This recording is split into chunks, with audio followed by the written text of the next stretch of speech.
อ้าวมึงข้ามยังรถกูหนีมึงเห็นแล้วรถจอยนี่เดอะฟินดี้พามสบายดีมื้อนี้พวกเขาเดอะฟินดี้จะพาเพื่อนๆไปสำรวจเบิ่งนำกันว่าพลเมืองลาวมีการปฏิบัติต่อกฎระเบียบจราจรคือแนวใดโดยเฉพาะก็แม่นการจอดรถเวลามีไฟแดงและสุดท้ายของวิดีโอแม่นพวกเขาได้จำลองสถานการณ์จริงที่เกิดขึ้นเมื่อผู้ขับขี่จอดรถเหยียบทางม้าลายในขณะที่เราถ่าไฟเขียวถ้าผิดพลาดประการใดพวกเขาก็ขอโทษขออภัยมาณที่นี้ด้วยไปเบิ่งกันเลยสถานที่ที่1ไฟแดงดวงโดกมุ่งหน้าเมืองประตูไซ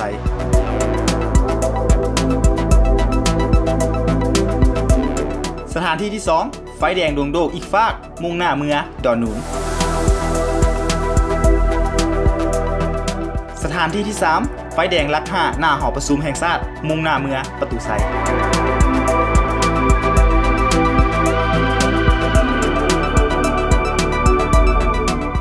สถานที่ที่4ไฟแดงพลคิงขัวฮองแซงมุ่งหน้าไปประตูไซ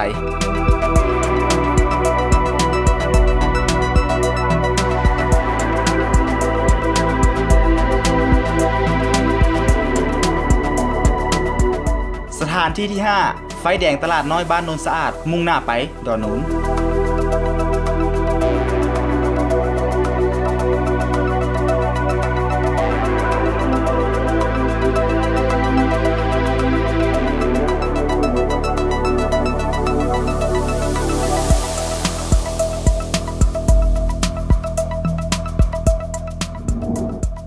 ไปยังไงไปสำรวจเมื่อกี้นี่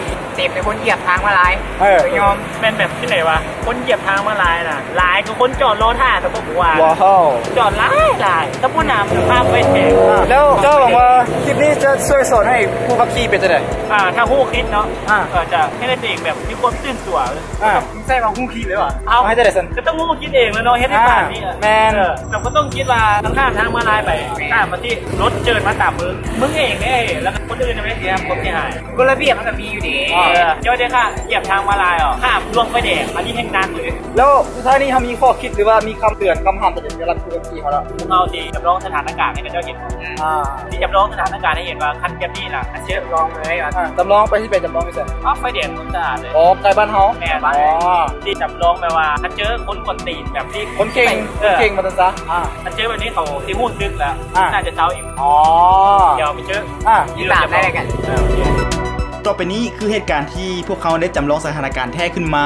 และจะเกิดอย่างขึ้นเมื่อ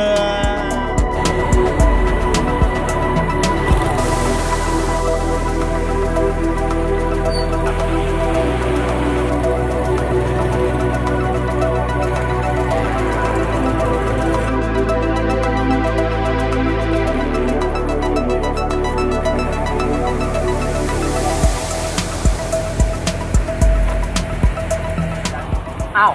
มึงข้ามยังรถกูหนีมึงเห็นแล้วรถจอยนี่มันทางมาลายแต่ละคนข้ามจะบุ้งหัวทางแบบใหญ่มึงก็เลี้ยวออกกันเลี้ยวออกกันได้ดีเบื้องรถจะจอดติดทางมาลายที่เขาไปทางไหนทางมาลายไปทางแต่ละคนข้ามน้ำบุ้งแม่นไหนคนอื่นเขาก็จอดมาหลายกูจอดมาหลายปีนี่ห้างจนมาลายมันลึกนี่มึงเช็ดยังไงมันคิดว่าจะได้จอดเนี่ยจะบุ้งหัวมึงเที่ยวยังไงกูบอกอันนี้ไปเข้าไปดูกันยังไงไปที่เกี่ยวเลยรถจับจะตายนี่แล้วคือสิ่งที่เกิดขึ้นถ้าเพื่อนๆรู้แล้วหวังว่าจะนำไปปฏิบัติกฎระเบียบจราจรอย่างเข้มงวดขึ้นเพื่อบ่ให้เกิดเหตุการณ์อันให้ห้าอย่างเช่นอุบัติเหตุการกีดขวางคนข้ามทางและเบิ่งแล้วบ่เป็นระเบียบไปเลยสุดท้ายนี้ทางทีมงานเดอะฟินดี้ก็จะตักเตือนผู้ขับขี่ทั้งหลายพากันเอาใจใส่ตื่มในเรื่องของกฎระเบียบบ่เหยียบทางม้าลายบ่ก่ายไฟแดงบ่แซงทางโค้งและชีวิตท่านจะปลอดภัยด้วยความห่วงใยจากเดอะฟินดี้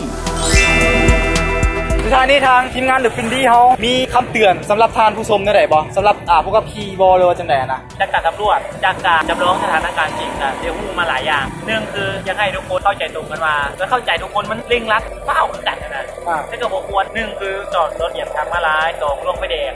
มันจะส่งผลเสียต่อตัวเองและคนอื่นคือความเสี่ยงทั้งทรัพย์สินแล้วก็ชีวิตอยากให้ทุกคนลุ้นคอนและอยากให้ภาคส่วนที่เกี่ยวข้องเข่งครัดทางด้านนี้ใช่นี่มีสโลแกนว่าเหยียบทางม้าลายบุกไก่ไฟแดงบนแซงทางโค้งแล้วชีวิตจะปลอดภัยด้วยความห่วงใยจาก The Findy พาม